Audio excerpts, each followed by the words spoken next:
Have you ever wondered when exactly a relationship turns into a prison? Today, I'll share my journey from being blissfully in love to feeling trapped by the very person I trusted the most. As I navigated through manipulation and control, I faced the toughest decision of my life. Will I find the strength to choose my freedom, even if it means losing everything I know? If you're seeking stories that inspire courage and self-discovery, hit subscribe and join us for more transformative narratives.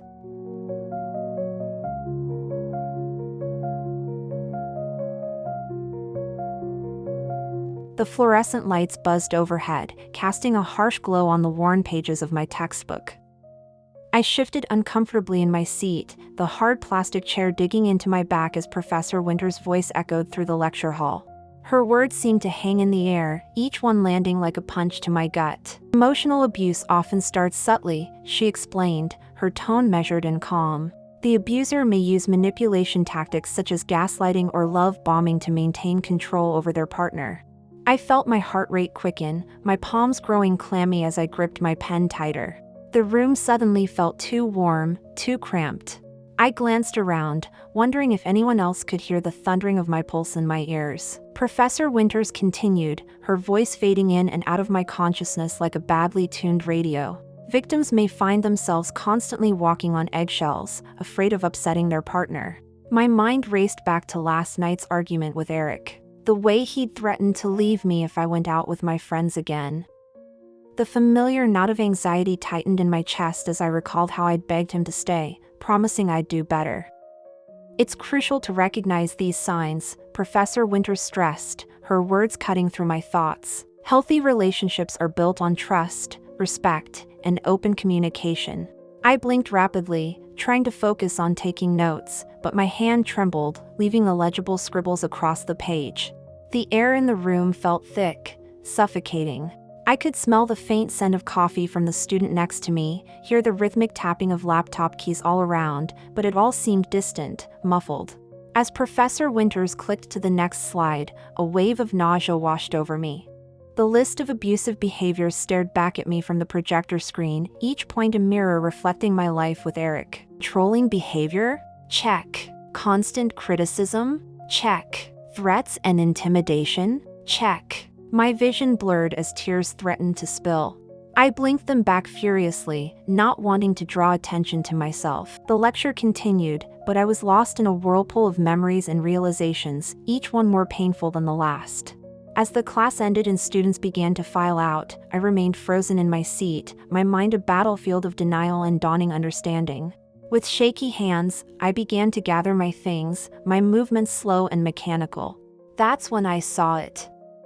A small, folded piece of paper tucked between the pages of my notebook. Frowning, I opened it, my heart skipping a beat as I read the neatly written words. Natalie, I've noticed you seem troubled lately. If you ever need someone to talk to, I'm here. You're not alone. Sarah, I glanced around quickly, trying to spot Sarah in the departing crowd, but she was nowhere to be seen.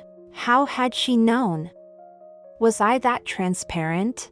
A mix of fear and relief washed over me. Someone had noticed. Someone cared. As I clutched the note, a tiny spark of hope flickered in my chest. Just maybe, there was a way out of this.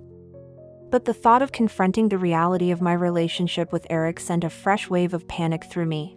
What if I was overreacting? What if this ruined everything? With trembling fingers, I slipped the note back into my notebook and stood up. As I made my way out of the lecture hall, Professor Winters' words echoed in my mind. The first step to breaking free is recognizing the abuse. I took a deep breath, steeling myself for what lay ahead. Little did I know, this was just the beginning of a journey that would challenge everything I thought I knew about love, relationships, and most importantly, myself. As I walked out of the lecture hall, my mind drifted back to the day I first met Eric.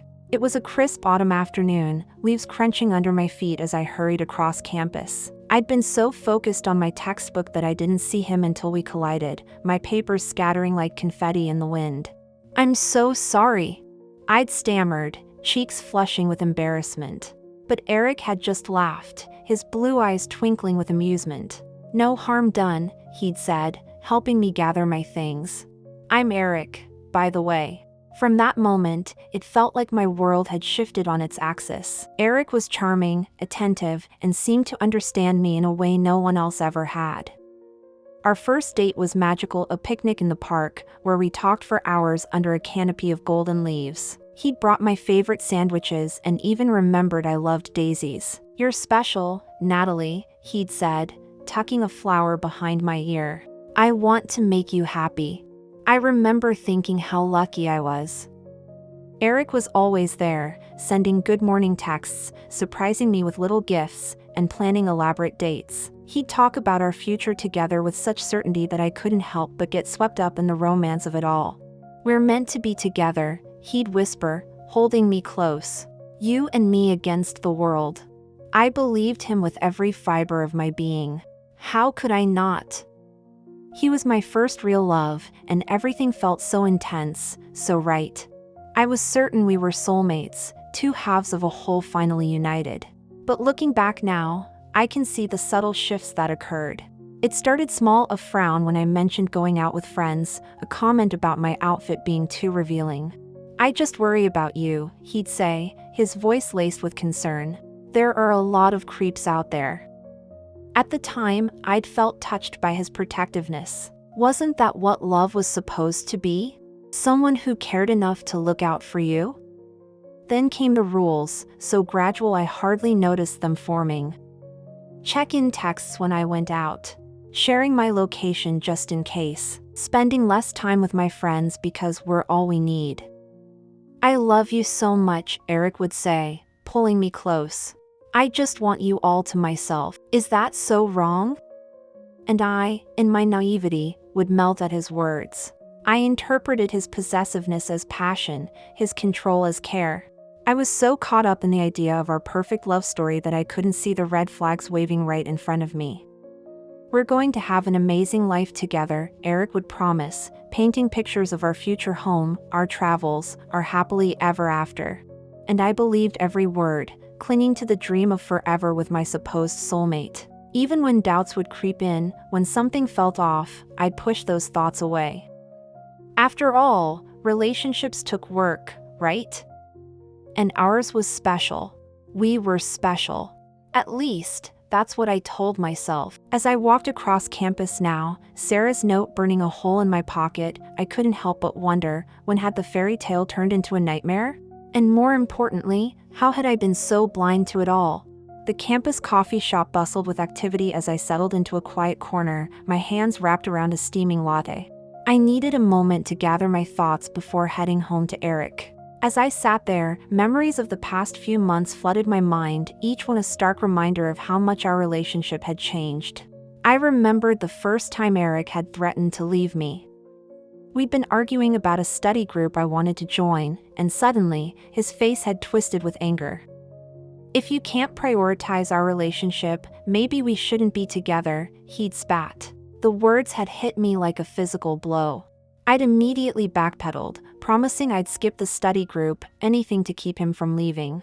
The relief I'd felt when he'd forgiven me was overwhelming. "I just love you so much," he'd said, pulling me close. "I can't bear the thought of losing you." And I'd believed him.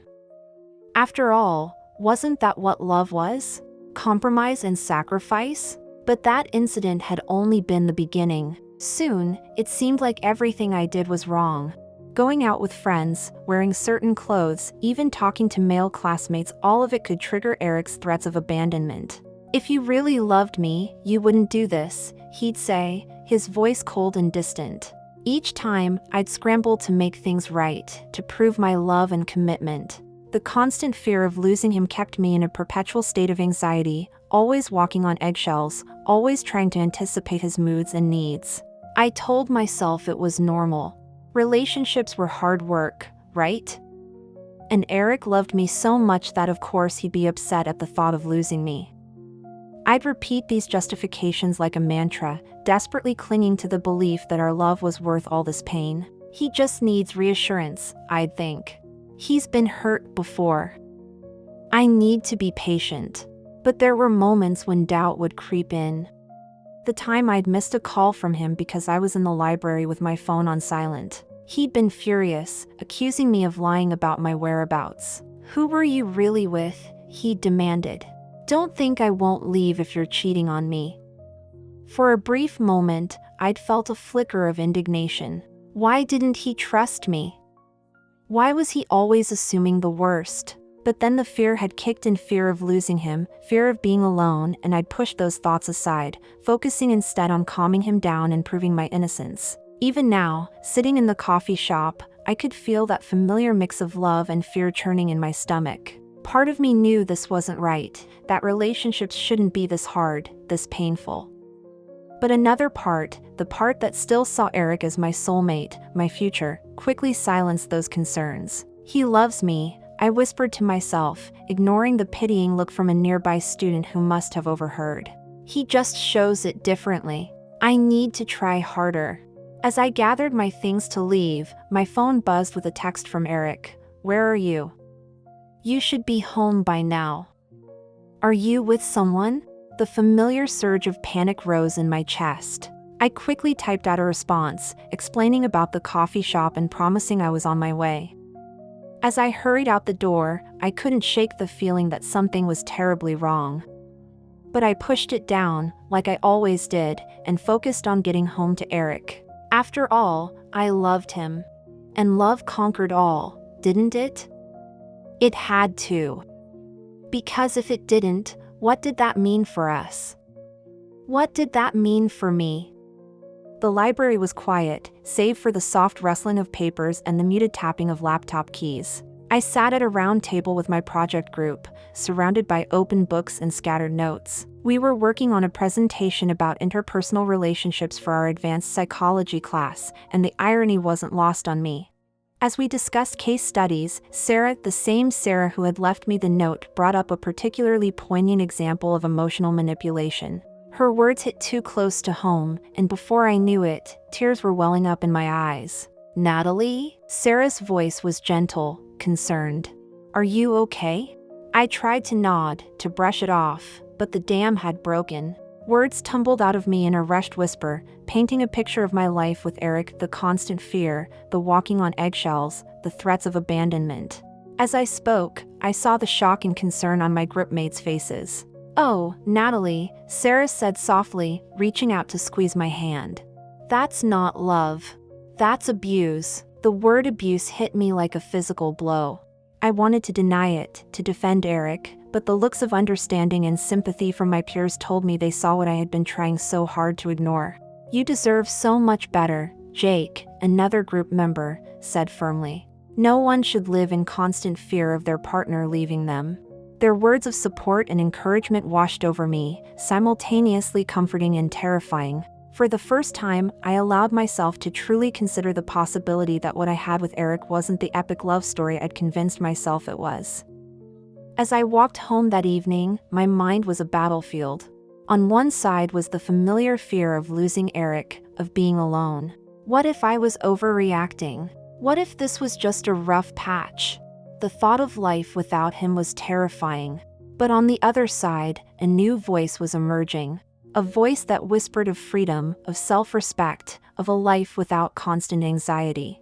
What if there was something better out there? What if I deserved more than this? The conflict raged within me, each step home feeling like a march towards an uncertain future. When I arrived, I found Eric waiting, his face a mask of concern and barely concealed anger. "Where have you been?" he demanded.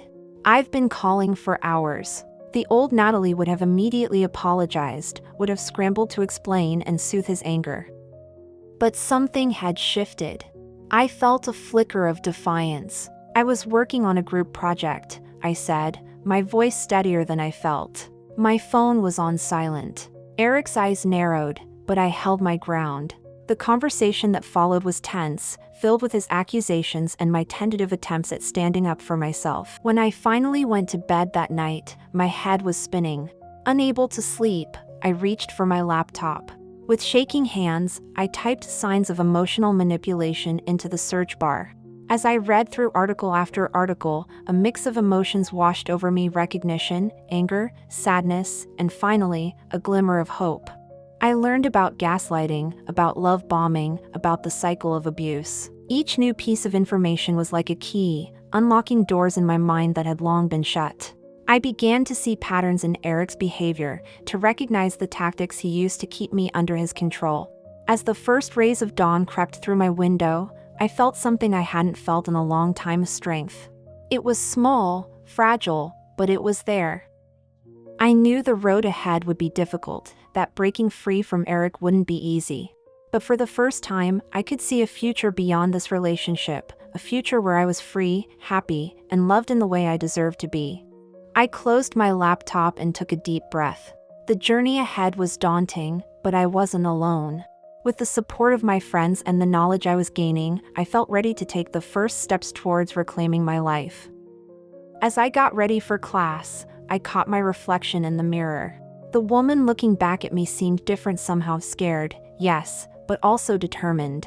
I straightened my shoulders and met my own gaze. "You can do this," I whispered to myself. "You deserve better." And for the first time in a long time, I believed it.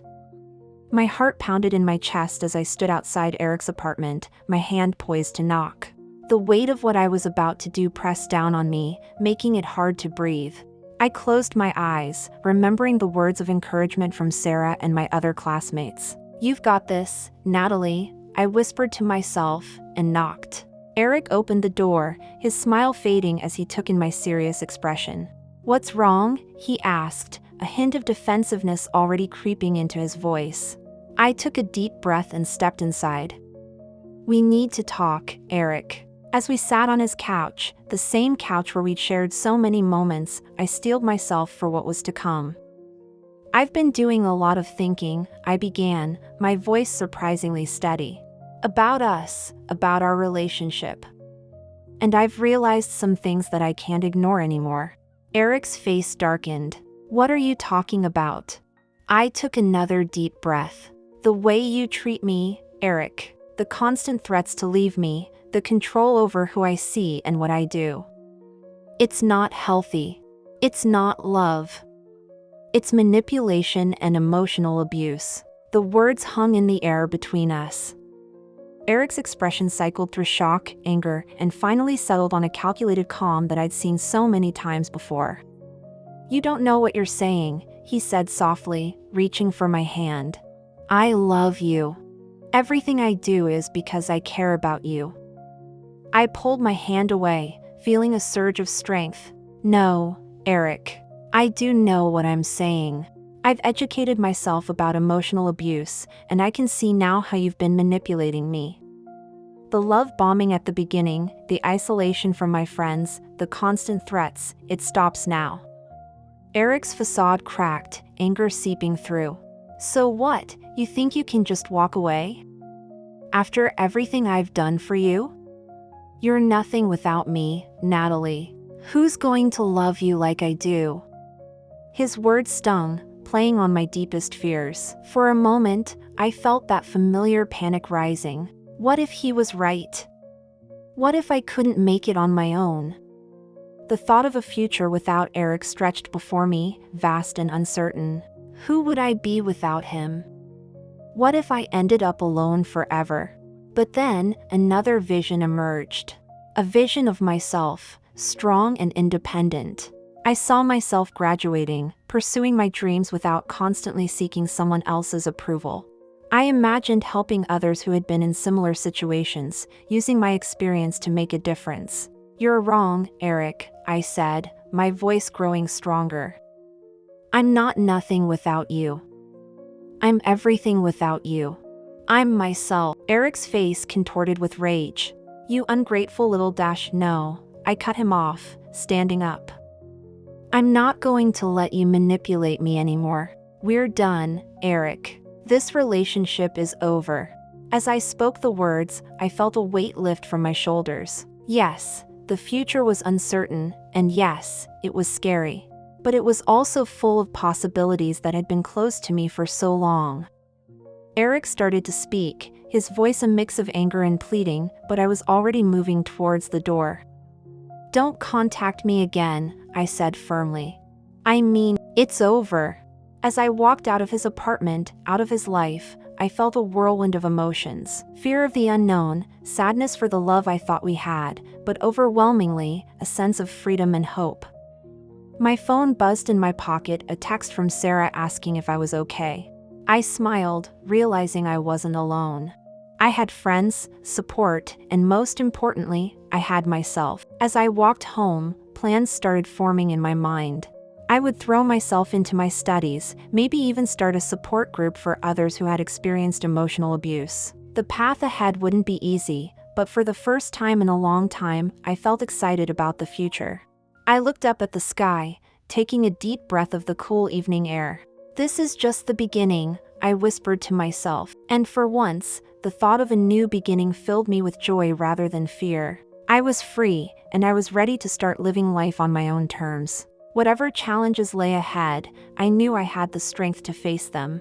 Because I had finally found the most important love of all, love for myself. The weeks following my breakup with Eric were a whirlwind of emotions and new experiences. I threw myself into my studies with renewed vigor, finding solace and purpose in the pages of my psychology textbooks. Each new concept I learned felt like a piece of armor, protecting me from the doubts and fears that still lingered in the corners of my mind.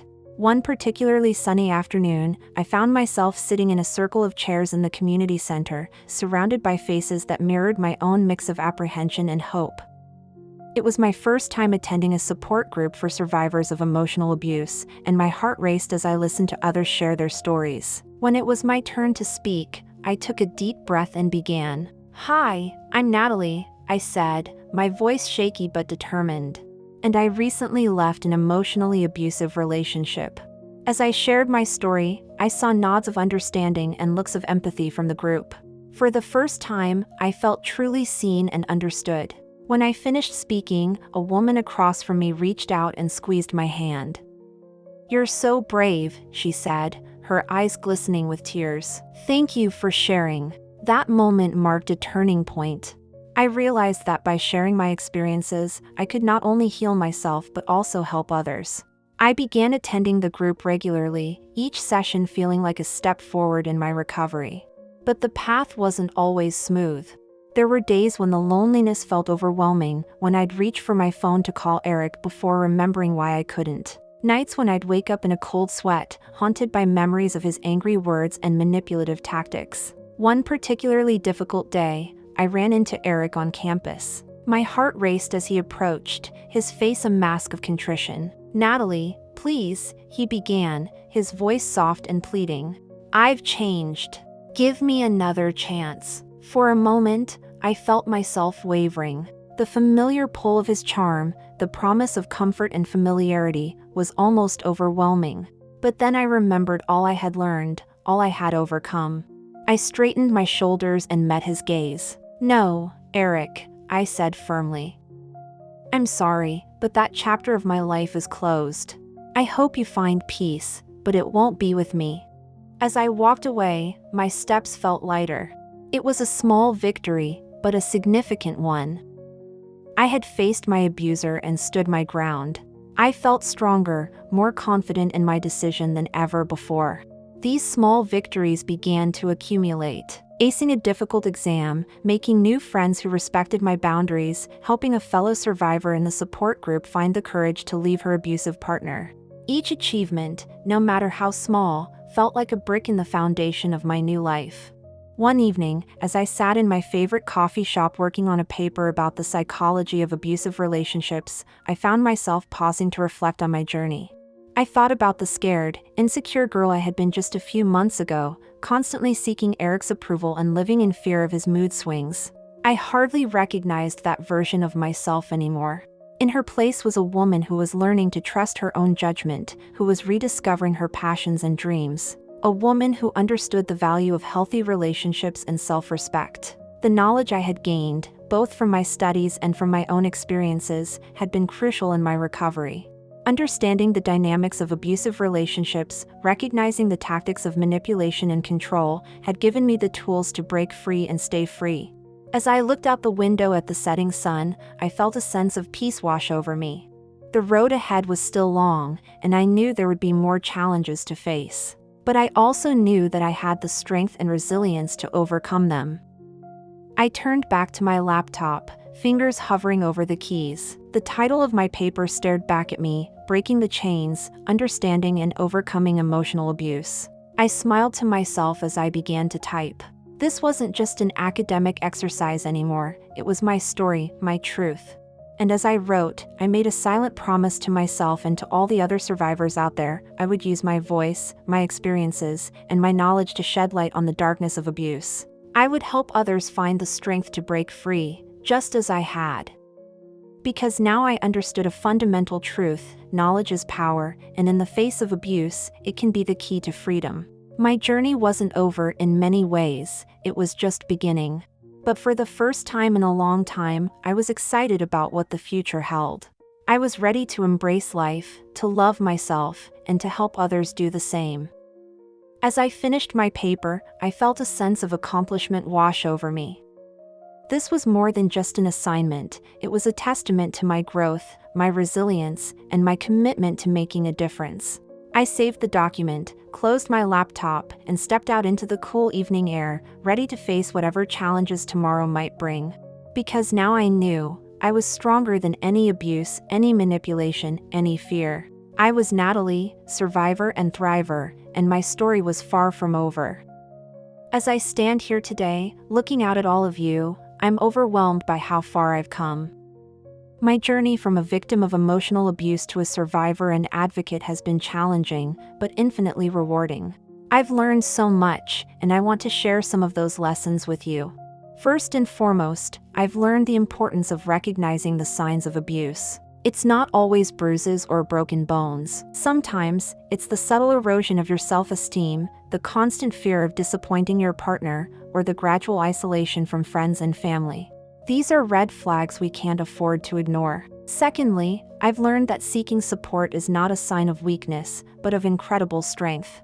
Whether it's friends, family, support groups, or professional help, reaching out is the first step towards healing and reclaiming your life. But my story is just one among many. I invite you all to reflect on your own experiences and relationships. Have you ever felt consistently belittled, controlled, or afraid in a relationship? Have you witnessed a friend or family member struggling with similar issues? It's not an easy question to ask ourselves, but it's a crucial one. Emotional abuse thrives in silence and isolation. By speaking up and sharing our stories, we not only heal ourselves but also create a supportive community for others who might be struggling. I'm curious to hear from you.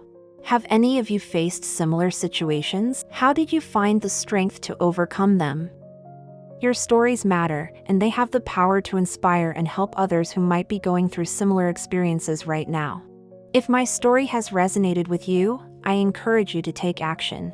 Like and share this video to help spread awareness about emotional abuse. Subscribe to this channel for more stories of resilience and hope.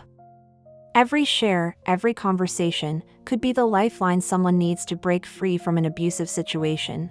And speaking of inspiring stories, stay tuned for our next video. You are not alone. There are people and resources ready to support you. The first step is often the hardest, but it's also the most important. Reach out, speak up, and reclaim your life. You deserve it. Thank you for listening to my story. We can break the silence surrounding emotional abuse and create a world where everyone can experience healthy, loving relationships. Stay strong, stay hopeful, and never forget your worth. Your journey to healing and happiness starts now.